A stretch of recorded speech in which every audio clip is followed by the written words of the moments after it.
You are not defeated because the table is empty. You are defeated when the mind sits before that empty table and concludes that nothing can be built. The room is still there. Your hands are still there. Your memory, judgment, strength, and ability to learn are still there. Yet the unthankful mind looks only at the missing meal and overlooks the tools from which tomorrow's meal might be created. That is how lack becomes a prison. It is not always the absence of resources. It is the failure to recognize what remains. You must train your mind to see differently. Now, a thankful mind does not merely say, "I am grateful." It examines life with disciplined attention. It looks at difficulty and asks what can be learned. It looks at limitation and asks what can still be done. It looks at another man's success and asks what law produced it. This is not softness. This is practical power. The average man waits for opportunity to become obvious. He wants the finished offer, the open door, the clear reward, and the assurance that effort will not be wasted. But opportunity rarely arrives in completed form. It often appears as a neglected duty, an inconvenient problem, an unfinished idea, a difficult person, or a position that seems too small for ambition. The unthankful mind rejects these forms because it recognizes reward but not preparation. It says this is not enough. The thankful mind says, what can this become if organized? That question has built fortunes. It has rebuilt broken careers. It has turned humble work into education and disappointment into judgment. You may possess more opportunity than you presently recognize, but your mind has been trained to search for evidence of shortage. It notices the money not yet earned, the influence not yet gained, the support not yet received, and the doors that remain closed. Then it declares the whole condition empty. Do not permit partial lack to become total blindness. You may lack capital, but possess skill. You may lack skill, but possess time to learn. You may lack powerful associates, but possess a reputation not yet damaged. You may lack certainty, but possess one action that would produce information. Begin with what remains under command. The mind becomes weak when it continually studies forces it cannot direct. It complains about other men's decisions, changing conditions, unfair advantages, and absent help. Some of these facts may be real, but the thankful mind refuses to surrender the territory that still belongs to choice. Ask, what is mine to improve? What can I organize before assistance arrives? What value can I create before reward appears? These questions direct thought toward action. Your mind searches according to the demand placed upon it. Ask why nothing works, and it will collect failures. Ask what can be improved, and it begins identifying causes.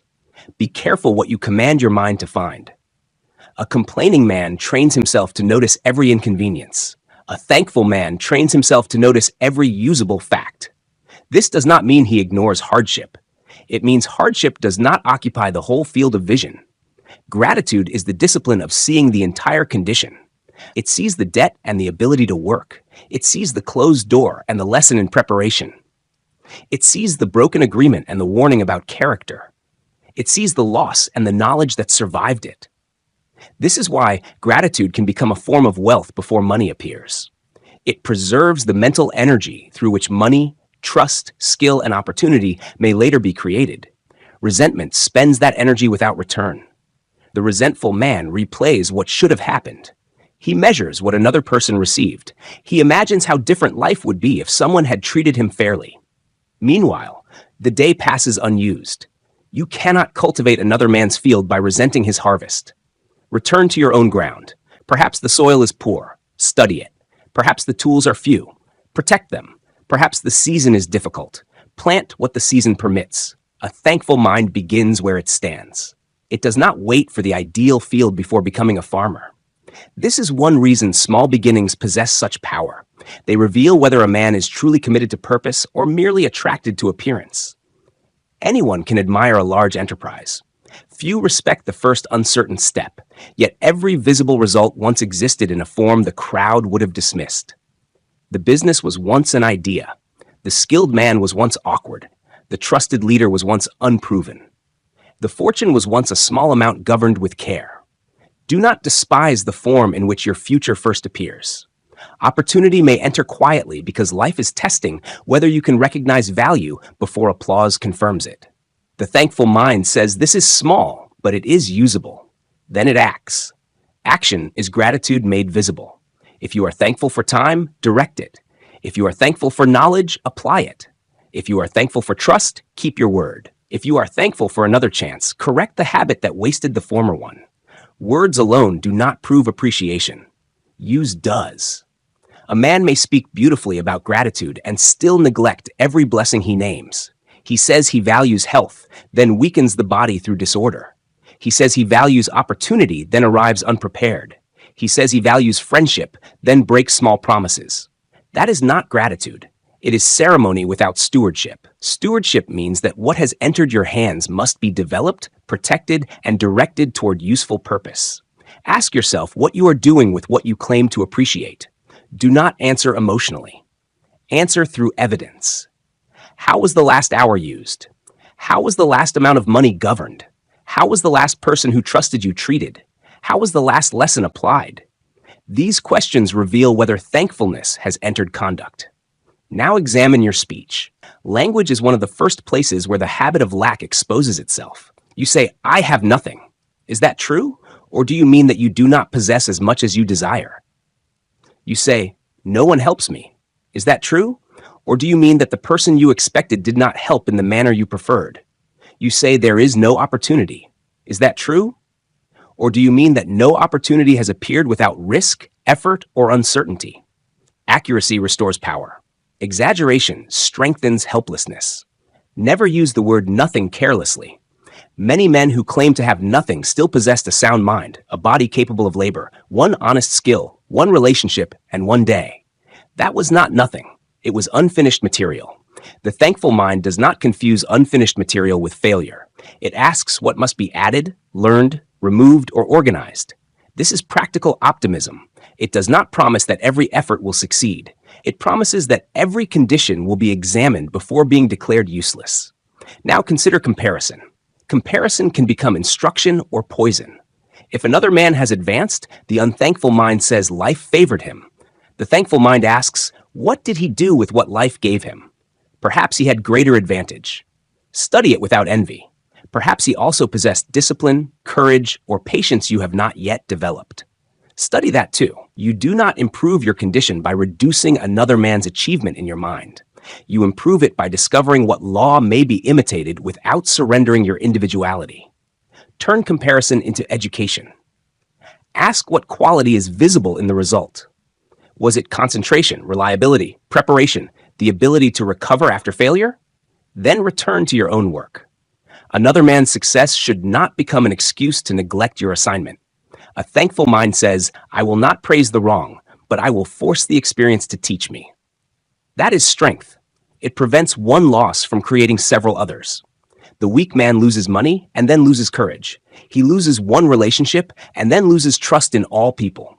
He loses one opportunity and then loses faith in every future possibility.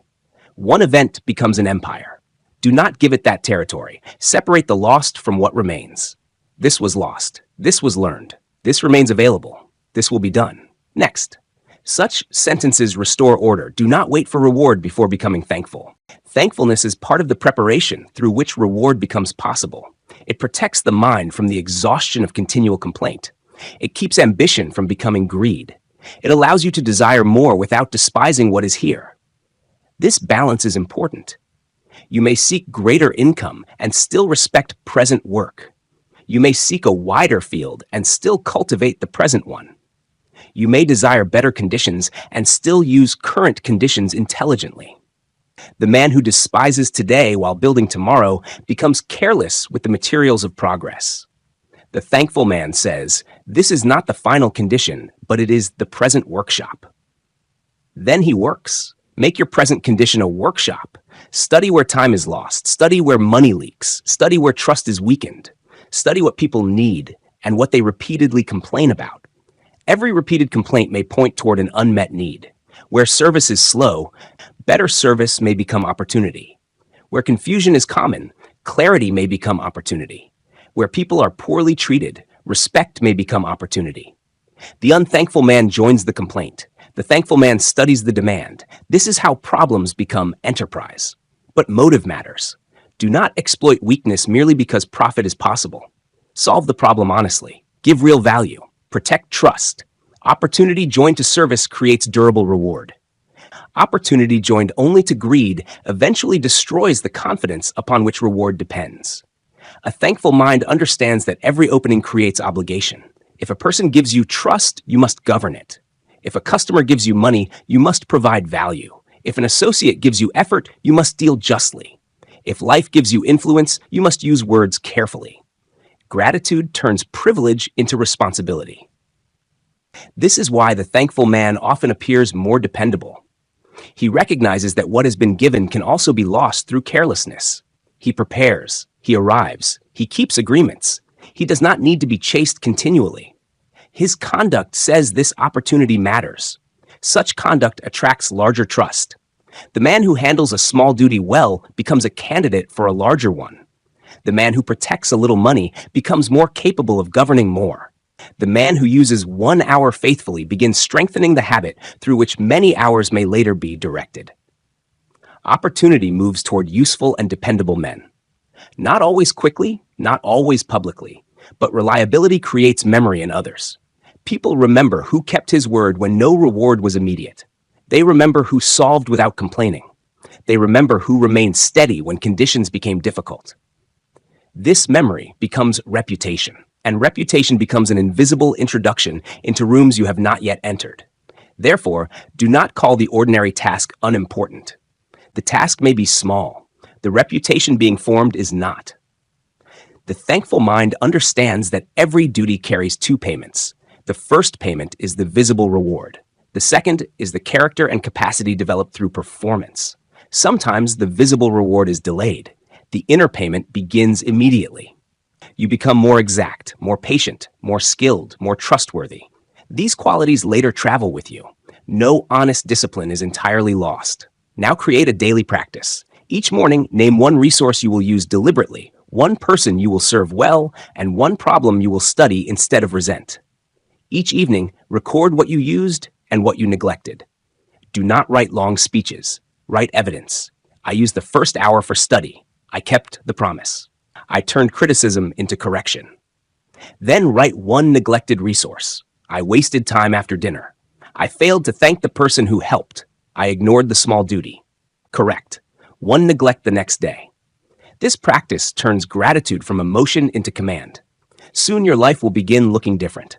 Not because every condition has changed, but because you have stopped overlooking the forces through which change must begin. You will see the hour, the contact, the lesson, the duty, the problem waiting for solution. And once you see these things, you will face a harder test than lack itself. You will have to act before the opportunity becomes certain, protect it before it becomes valuable, and continue developing it while others still see nothing worth pursuing. That is where thankfulness must become courage, decision, and disciplined faith. Because the eye may recognize the seed, but only the hand willing to plant it can discover the harvest hidden within. And when the hand is finally willing to plant what the eye has learned to recognize, gratitude ceases to be an attitude and becomes a force. You may see the seed clearly, understand its value, and still hesitate because the ground offers no guarantee. That is the moment when thankfulness must become courage. It must move you beyond appreciation into commitment. A seed admired on the table produces nothing. A seed placed in the earth accepts darkness, pressure, uncertainty, and time before any sign of life appears. Your opportunity will demand the same faith. Do not ask for proof before action when action itself is required to produce the proof. The man who waits for certainty often watches the season pass. He wants assurance that the effort will succeed, that people will respond, that money will come, that the plan will work, and that no embarrassment will follow. Life rarely gives such guarantees. It gives material, law, time, and the right to test. That must be enough to begin. A thankful mind says, I have been given something usable. I will honor it through action. This does not mean acting foolishly. Examine the facts, study the cost, measure the risk, ask experienced people. But do not confuse investigation with endless postponement. There comes a point when further thinking becomes a shelter for fear. You know when that point has arrived. The next step is clear. The letter must be written. The call must be made. The amount must be saved. The skill must be practiced. The proposal must be placed before someone. Yet the mind asks for another day. Refuse the delay. Action gives opportunity substance.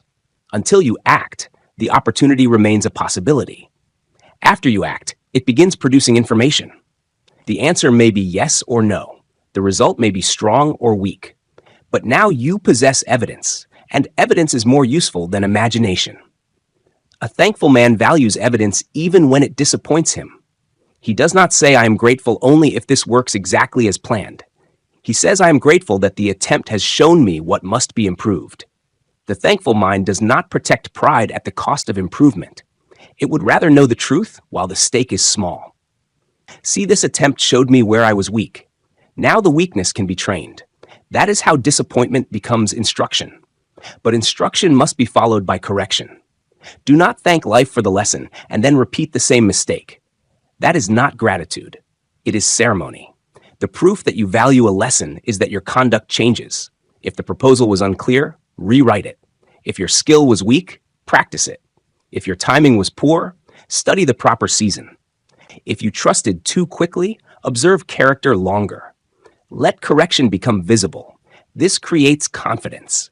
Confidence is not the absence of doubt. It is the memory of previous correction. A man becomes confident when he knows he can meet a poor result, study it, and return stronger. He no longer requires the first attempt to protect his self-respect. He knows how to continue.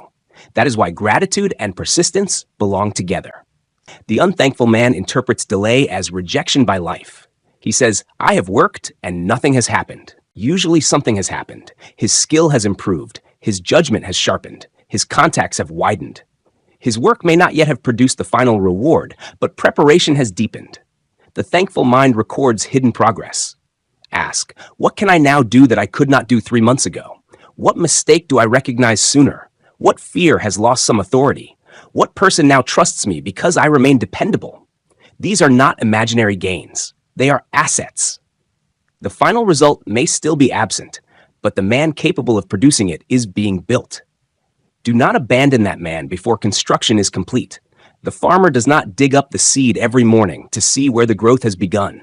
He prepares the soil, supplies water, removes weeds, and trusts the law he has set in motion. Your work requires the same patience. Repeated interference can destroy what disciplined continuity would have developed.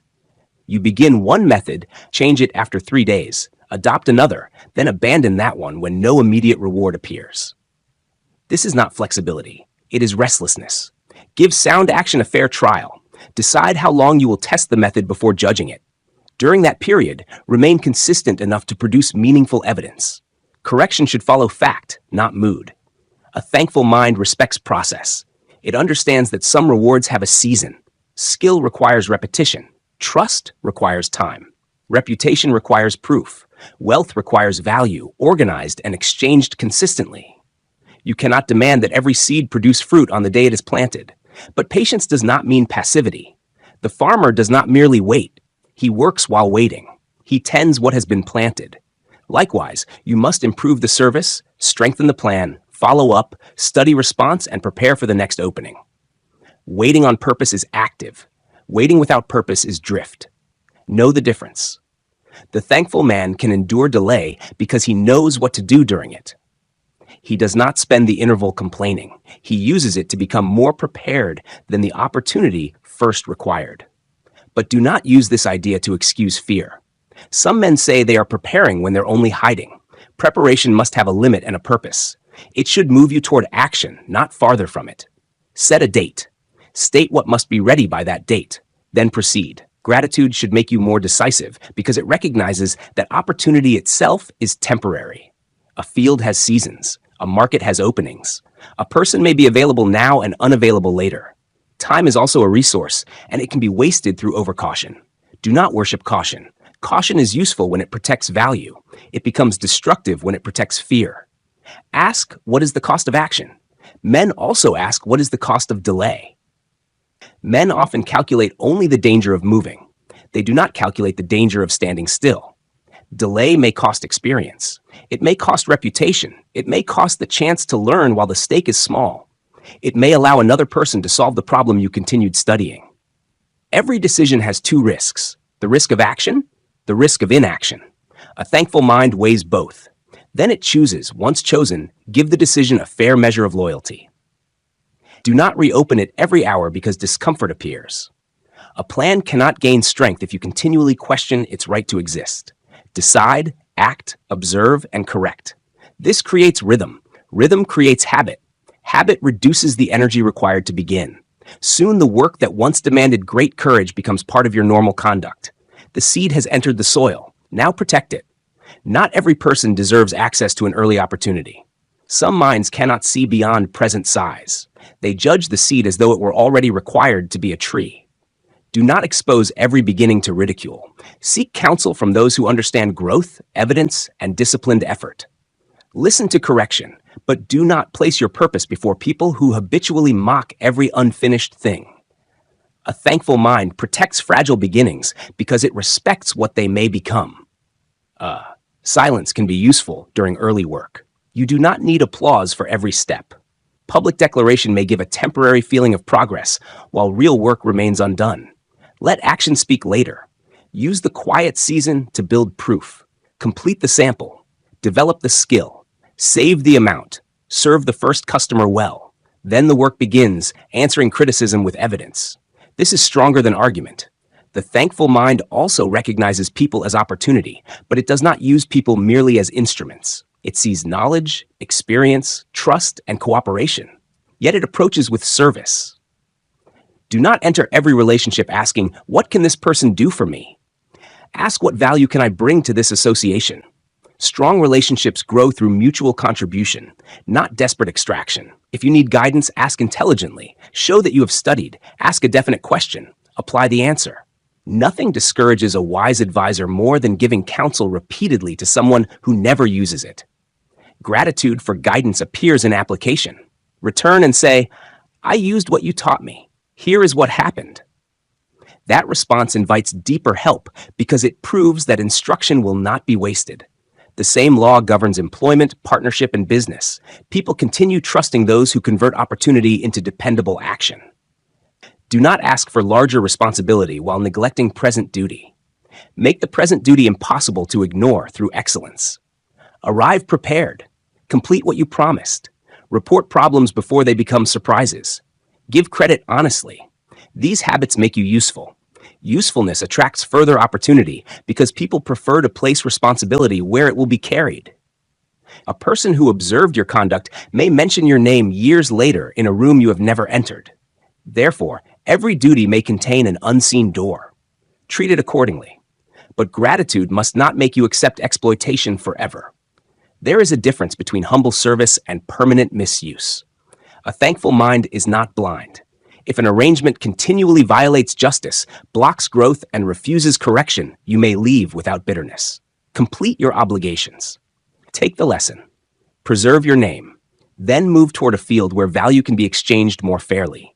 Gratitude helps you leave cleanly. It says, "I will not deny what this place taught me because it can teach me no more." This preserves wisdom. Now, consider fear of failure.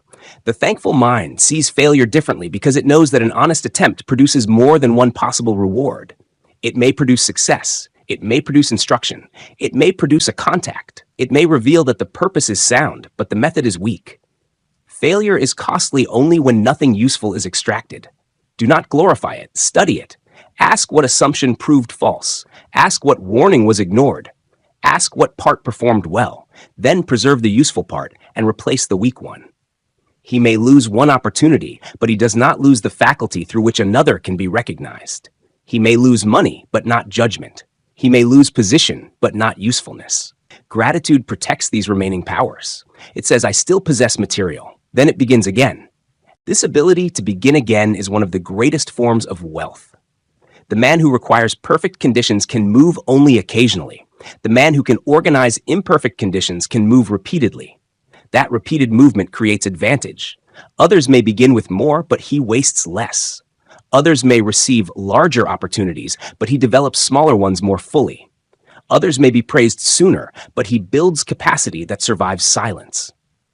Eventually, the result appears surprising to those who did not see the years of thankful use behind it. They call him fortunate. He knows differently.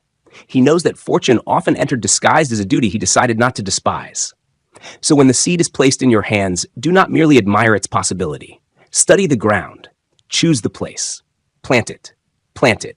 Protect it. Work through the season in which nothing visible answers you. Let gratitude keep your eyes open. Let courage move your hand. Let discipline continue the labor. Let persistence remain after excitement is gone. Then the seed will begin doing what no amount of admiration could accomplish. It will take root. And when the first signs of growth appear, another test will begin.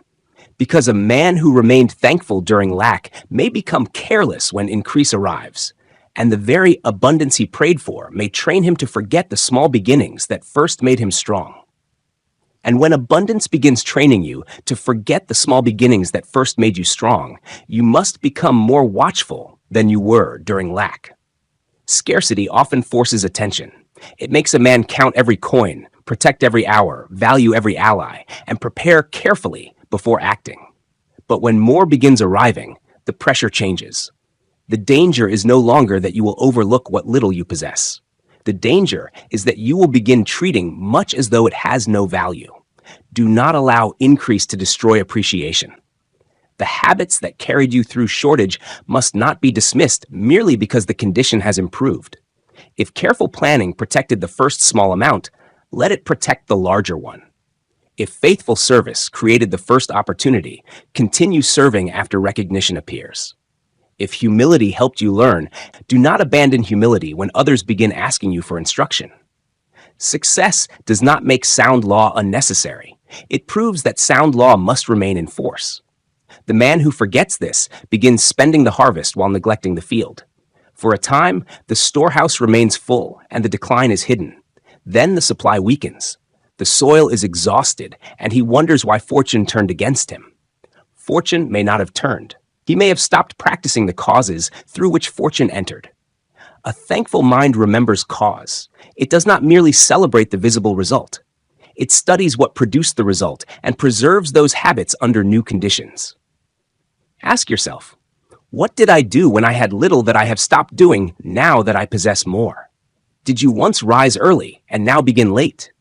Did you once prepare carefully and now depend upon reputation? Did you once listen to correction and now consider disagreement an insult? Did you once respect every customer and now pay attention only to the largest account? These changes are warnings. Abundance has begun dulling perception.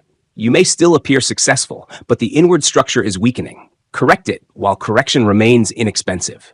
Return to first principles. Prepare, listen, keep the promise, watch the expense, respect the small duty. Thank the person whose contribution has become so familiar that you no longer notice it. Familiarity is one of gratitude's greatest enemies. The mind stops seeing what remains continually present. The loyal associate becomes part of the background. The dependable worker is noticed only when absent. The healthy body is appreciated only when weakened. The profitable enterprise becomes a source of complaint because its responsibilities have become ordinary. Look again. Do not wait for loss to restore your eyesight. Wise gratitude recognizes value before value disappears. It says thank you while the person can still hear it. It repairs the relationship before resentment hardens. It protects health before illness becomes the teacher. It tends the enterprise before decline becomes visible to the public. This is gratitude as prevention. The average man becomes thankful after recovery. The disciplined man becomes thankful before damage. He asks, what am I taking for granted that would become precious if removed tomorrow? That question can awaken a sleeping conscience.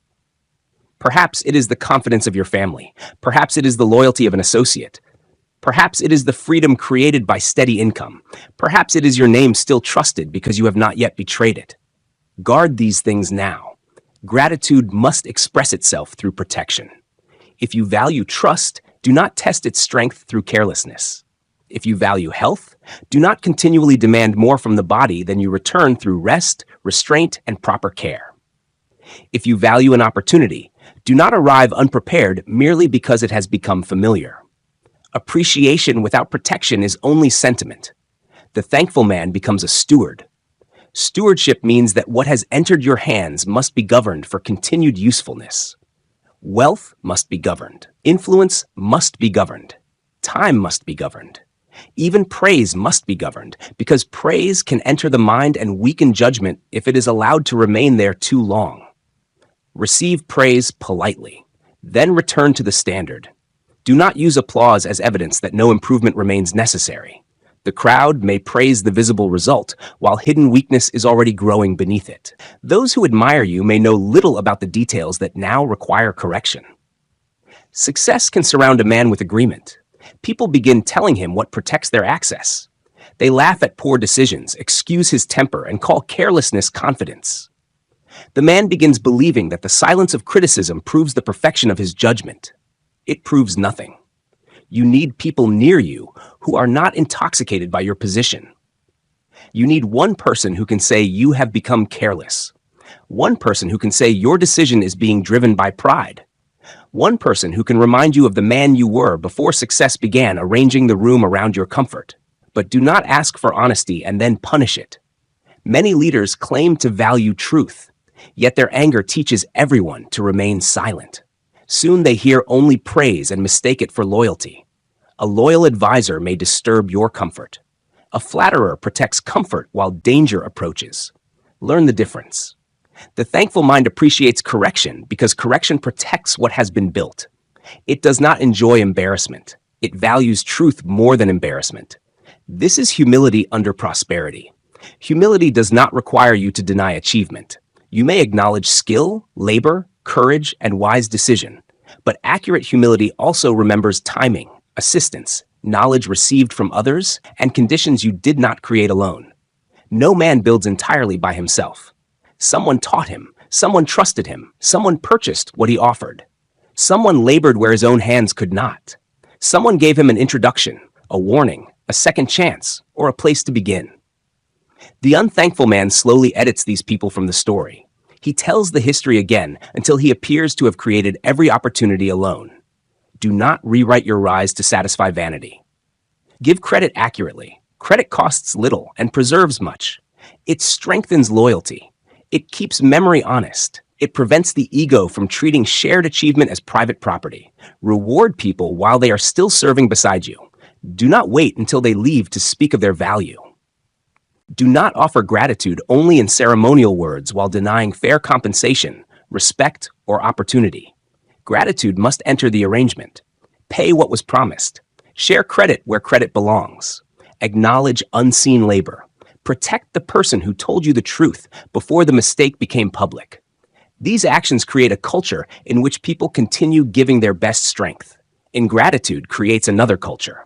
People begin doing only what is required. They protect ideas, effort, and loyalty because they have learned that contribution will be forgotten. Then the successful man complains that no one cares as deeply as he does. He helped create the indifference. Do not demand loyalty while practicing forgetfulness.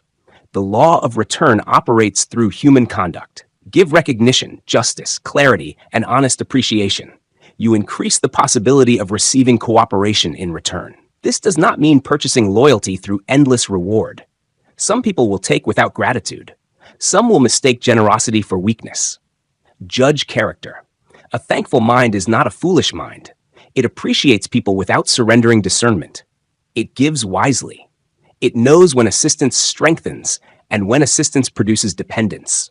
Do not rescue a man repeatedly from consequences that alone may teach him responsibility. That is not gratitude. It is interference. A wise benefactor asks, will this help restore the person's power, or will it teach him to depend upon mine? True help strengthens self-command. You may give money. You may give instruction. You may give work. You may give a firm refusal that forces a person to use abilities he has neglected. Gratitude, joined to wisdom, chooses the proper form. Now examine your relationship with wealth. Money can magnify gratitude or destroy it. In disciplined hands, it becomes reserve, service, education, protection, and opportunity. In undisciplined hands, it becomes display, appetite, fear, and obligation. The question is not merely how much you possess. The question is what possession is teaching you. Has increased income made you more secure or merely more expensive? Has it increased your freedom or multiplied the number of people and appearances you now feel forced to satisfy? Many men become richer in possessions and poorer in peace. They increase display faster than they increase judgment. They build a life that requires constant income merely to preserve the appearance of success. Soon they cannot refuse an unworthy opportunity because too many obligations are waiting. Do not build abundance into a prison. Keep margin. Save. Strengthen reserve. A reserve is proof that you appreciated yesterday's abundance enough to prepare for tomorrow's uncertainty. It gives you the freedom to say no. No to corrupt profit. No to desperate borrowing. No to a partnership that violates principle. A man without reserve may possess income and still be a servant to fear. The thankful man values freedom above display. He understands that wealth should increase command, not reduce it. Spend to improve life, service, knowledge, health, and useful capacity. Enjoy lawful comfort, but examine every appetite that demands to be continually seen. The need to impress is an expensive master. It asks for a larger house than peace requires, finer clothing than usefulness requires, and more ceremony than honest dignity requires. Then the man must keep earning not to live, but to prove that he has lived successfully. Reject this slavery. You do not need to appear grateful through extravagance. You prove gratitude by wise use. The same principle governs time. Success brings demands. More people seek attention, more duties enter, more opportunities appear. Without discipline, abundance of opportunity can create poverty of concentration. Do not say yes to every opening merely because you once had few. An opportunity can become a distraction when it pulls you away from definite purpose. The thankful mind knows how to refuse. It says, "This may be valuable, but it is not mine." Restraint protects direction. A man who enters every open door soon forgets which room he was meant to build. Choose according to purpose, not excitement. Ask whether the new opportunity strengthens the central work, whether you possess the capacity to carry it, and whether accepting it would force neglect elsewhere. Every yes creates a no somewhere. Say yes knowingly. This is gratitude for limitation. You cannot do everything, and that limitation is not an insult. It forces concentration. A thankful mind appreciates the power of choosing. It does not waste that power by scattering effort. Now consider comfort. Comfort is not an enemy. Rest, safety, and enjoyment are lawful rewards of organized effort. But comfort becomes dangerous when it removes all voluntary difficulty. A mind never challenged grows soft. A body never used grows weak. A purpose never tested becomes ceremonial. Continue doing something that demands growth. Study beyond your present knowledge. Accept responsibility that stretches judgment. Serve where no applause is guaranteed. Do not manufacture suffering. But do not organize life so completely around ease that the first unexpected hardship destroys courage. Remember what struggle taught you. It taught you to improvise, to value assistance, to protect resources, and to endure uncertainty. Carry these strengths forward. Do not carry the bitterness. You may leave poverty without forgetting economy. You may leave obscurity without forgetting humility. You may leave dependence without forgetting the people who helped you. This is the proper use of memory. Some men speak endlessly of their former hardship and turn suffering into a crown. They believe starting with little makes them morally superior to those who began with more. That is pride wearing old clothing. Your hardship does not make you better. It makes you responsible for using its lesson. Do not resent the man whose road was easier. Judge him by what he does with his advantage, just as you must be judged by what you do with yours. Gratitude refuses both envy and superiority. It keeps attention upon stewardship. What has entered your hands now? What duty accompanies it? Whom can you serve more effectively because capacity has increased? Prosperity should widen usefulness. If greater knowledge has arrived, teach where teaching can empower. If influence has increased, speak for truth more carefully. If money has grown, solve larger problems. Do not turn every gain inward. Water kept entirely within one place becomes stagnant. Value must move. Service keeps abundance alive. This does not mean giving away everything or neglecting your own household. Order begins with lawful obligations. Protect your family. Preserve reserve. Strengthen the enterprise. Then extend value outward wisely. A thankful man wants what he has received to become fruitful beyond himself. He understands that the highest use of opportunity is not merely to enjoy the opening, but to become a source of openings for others. Open a door for the prepared person. Teach the willing student. Introduce two useful minds. Give another man a chance to prove himself, but do not remove the need for proof. Opportunity should be given with standards. Otherwise, generosity becomes disorder. Remember how your own opportunity was strengthened by responsibility. Offer the same dignity to others. Do not make them dependent upon favor. Give them a field in which conduct can speak. Then observe. Reward reliability. Correct carelessness. This creates growth rather than entitlement. And while you help others rise, do not begin believing that you are the source of their destiny. You may provide access, instruction, or support. They must still choose, labor, persist, and govern themselves. Remain humble in giving. The giver also receives. He receives trust, meaning, connection, and the privilege of seeing another capacity awaken. Gratitude recognizes this exchange. It does not stand above the receiver like a king above a beggar. It understands that useful service dignifies both. Now conduct a prosperity audit. Write what has increased: income, influence, knowledge, responsibility. Then write what has weakened since the increase: preparation, patience, thrift, listening, gratitude. Do not defend the change. Correct it. Thank the neglected person. Restore the abandoned routine. Review the careless expense. Return to the small practice that created the larger result. This is how abundance remains under law. Because prosperity itself is not the final test. The harder test comes when something abundance made familiar is suddenly removed. When income contracts, praise becomes silence, health weakens, or a trusted door closes. Then you will discover whether gratitude was rooted in principle or merely in possession. And that discovery will decide whether loss makes you blind again or whether the thankful mind remains strong enough to see a new beginning inside the very condition that appears to have taken everything away. And when something abundance made familiar is suddenly removed, you will discover whether gratitude was rooted in principle or merely in possession. It is easy to feel thankful while the account is full, the body is strong, the work is praised, and the road remains open. The deeper examination comes when the familiar support disappears and the mind is forced to decide whether life has become empty or whether new material remains hidden beneath the loss. Do not answer too quickly. Loss speaks loudly at first. It tells you that everything has changed, that nothing useful remains, and that the future must now be measured by the size of what has been taken. If you accept that voice without examination, one loss will begin commanding every other faculty you possess. You may lose income and then surrender initiative. You may lose position and then surrender dignity. You may lose one trusted relationship and then surrender faith in all people. You may lose health for a season and then surrender purpose. This is how loss becomes larger than the event itself. Stop the expansion. Name exactly what has been removed. Do not exaggerate it. Do not minimize it. Accuracy is the first discipline of recovery. Say this position has ended. This amount has been lost. This person is no longer beside me. This condition has changed. Then ask what remains. The thankful mind does not ask this question to escape grief. It asks because grief must not be given authority over facts it has not examined. Perhaps experience remains. Perhaps reputation remains. Perhaps one skill remains strong. Perhaps one person still trusts you. Perhaps the body is weakened, but the mind can still learn, plan, and direct. Perhaps the former door has closed, but the judgment gained while passing through it remains in your possession. Begin with what remains.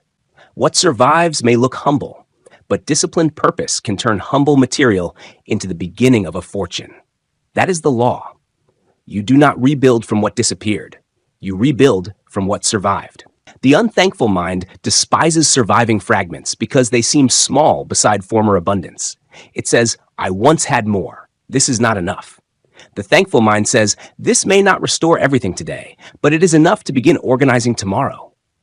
That difference determines whether loss becomes a grave or a foundation. You must guard against pride during rebuilding. A man who once occupied a large position may feel humiliated by smaller duty. He compares every new beginning with his former height. He refuses modest work because it reminds him of decline. Do not let memory make honest work beneath you. If the present duty is lawful, useful, and connected to recovery, perform it with dignity. The scale may be smaller, but the character required is not. Begin again without apology. A man is not reduced because he must rebuild. He is reduced only when pride makes him refuse the work through which strength could return. Remember, the tree does not protest when winter removes its leaves. It preserves life beneath the visible surface. It does not mistake a season of reduction for the end of its nature. Your life may also enter a winter. Use it. Study, repair, simplify, strengthen roots. The thankful mind understands seasons. It does not demand harvest during every month. It knows that some periods are for visible gain and others for hidden preparation. This protects you from desperation. Desperation is one of the greatest enemies of sound judgment after loss. It urges a man to replace everything immediately. He enters poor agreements, borrows unwisely, trusts untested people, and accepts opportunities he would have rejected under calm conditions. Do not rebuild in panic. Urgency may require action, but panic must not choose the action. Protect essentials first. Meet lawful obligations. Reduce waste. Preserve reputation. Return to useful work. Then strengthen the weak point that the loss exposed. If poor planning contributed, improve planning. If lack of reserve increased the damage, build reserve. If careless trust opened the door, study character more deeply. If pride made warning impossible to hear, become teachable. A loss becomes doubly expensive when the lesson is refused. You have already paid for the instruction. Collect it, then protect the mind from bitterness. Bitterness is loss continuing to collect payment after the original event has passed. It keeps the offender, the closed door, or the vanished condition active in thought. The body may have left the scene, but the mind returns every morning. Do not give the past a permanent office in your future. This does not mean denying injustice. Name the wrong. Establish the boundary. Seek lawful correction where possible. But when the useful action has been taken, refuse to continue building identity around injury. You experienced betrayal. You are not required to become a betrayed man forever. You experienced failure. You are not required to introduce yourself to every new opportunity as a failure. You experienced loss. You are not required to make loss the first fact of every day. The thankful mind converts the event into instruction and then releases the emotional ownership of it.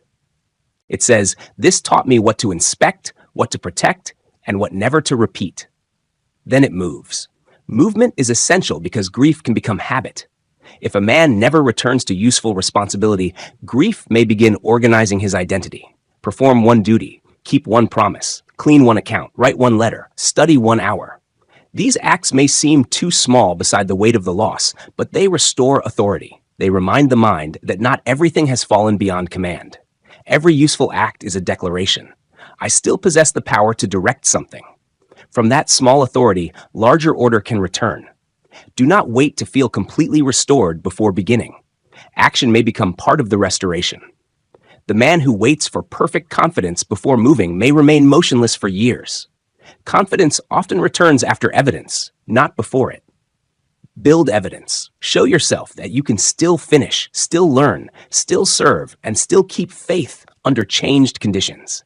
Self-respect grows from these proofs. Now return to material loss. If wealth decreases, do not let shame force you to preserve an appearance you can no longer support. Reduce with dignity. Sell what no longer serves. Simplify the household. Correct the account. A smaller life governed honestly is stronger than a larger appearance maintained through fear and deception. Do not borrow merely to protect vanity. Do not hide the condition from those whose decisions depend upon truth. Bring the facts forward. The first pain of honesty is often smaller than the long pain of concealment. A thankful mind respects reality because reality is workable. Pretense is not. Once the account is clear, begin building reserve again. Even if the amount is small, the habit matters first. Save something. Protect something. Let the first restored amount become evidence that order is returning. Do not despise it because it does not resemble former abundance.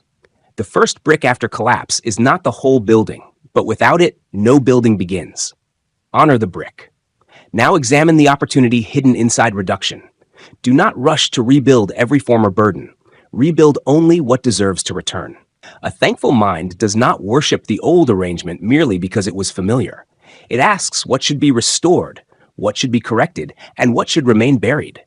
This is how loss can become liberation without being called pleasant. Something may end and release strength for a more definite purpose. A former path may close because another form of service must now be created. Remain open to different forms. The unthankful mind says opportunity must return exactly as it appeared before. The thankful mind says my purpose remains, but the method may change. This flexibility protects direction. You may no longer lead in the same place, but you can still lead. You may no longer serve through the same enterprise, but you can still create value. You may no longer possess the same influence, but you can still speak truth where you stand. Purpose is larger than position. Use this law. When one form ends, ask what function it served. Did it allow you to teach, organize, provide, create, or protect? That function may find another form. Do not mourn the form so completely that you abandon the function. This is how the thankful mind sees a new beginning inside an apparent ending. It does not invent false hope. It searches for lawful continuity. The experience remains. The trained ability remains. The need in the world remains. Combine them again. Perhaps the new beginning will be smaller. Let it be smaller and sound. Perhaps it will receive less praise. Let it create more truth. Perhaps it will demand new study. Become a student again. There is no humiliation in learning. The man who refuses to learn because he once possessed authority has chosen pride over renewal. Begin at the level reality requires, then rise through usefulness. This is the same law that operated at the beginning of your journey. Use what is present. Create value. Keep faith. Learn from consequence. Continue. Loss does not repeal the law. It brings you back to it. And this return may become one of the greatest blessings of your life because abundance may have made you forget the simplicity of cause and effect. Loss strips away ornament and asks whether you can still think, decide, serve, and persist. Answer yes through conduct. Do not answer with speeches. Use the hour. Use the skill. Use the lesson. Use the relationship that remains. Then one day, opportunity will begin appearing again. It may arrive quietly, a small request, a modest duty, a person who has observed your steadiness, a chance that does not resemble former success. Recognize it. Do not reject it because pride remembers something larger. The thankful mind recognizes opportunity by usefulness, not appearance. Take the duty, perform it well, let the new beginning gather trust. Then guard against the opposite danger, rebuilding merely to prove that loss did not defeat you. Do not race toward display. Build for strength. Let reserve become real. Let character become deeper. Let the new work serve more honestly than the old one did. Recovery should not merely restore possession. It should reveal improvement. Otherwise, loss has taught nothing. When increase returns, remember the winter. Remember what remained when appearance was removed. Remember who stood beside you, what habit preserved you, and which simple duties restored command. Carry that memory without fear. It is not a chain to the past. It is protection against future blindness. You now know that gratitude is not a mood created by favorable conditions. It is an organized way of seeing. It sees material inside lack. It sees instruction inside failure. It sees responsibility inside abundance. It sees a beginning inside loss. Such a mind cannot be easily impoverished because it refuses to call itself empty while one useful power remains. Make this your permanent discipline. Each morning identify what is available. Each day convert one available thing into useful action. Each evening acknowledge what was learned, protected, or improved. Do not wait for life to become easy before recognizing value. Do not wait for abundance before practicing stewardship. Do not wait for loss before appreciating people. And do not wait for certainty before beginning the work that present conditions already permit. A thankful mind does not merely feel rich, it becomes resourceful. It does not merely admire opportunity, it develops opportunity. It does not merely survive adversity, it extracts wisdom and returns with greater command. That is why two men may stand before the same condition and walk away with different futures. One counts what is missing and concludes that action is useless. The other counts what remains and asks how it can serve. The first man waits for fortune. The second becomes prepared for it. Choose the second mind. Look again at what is in your hands. There is still time. There is still thought. There is still one decision. There is still some form of service you can render. Organize it. Use it. Protect it. Then continue until the thing others call insufficient becomes the foundation of a result they later call fortunate. They may say you found opportunity. You will know the deeper truth. Opportunity was present in unfinished form. The thankful mind saw it before the world did.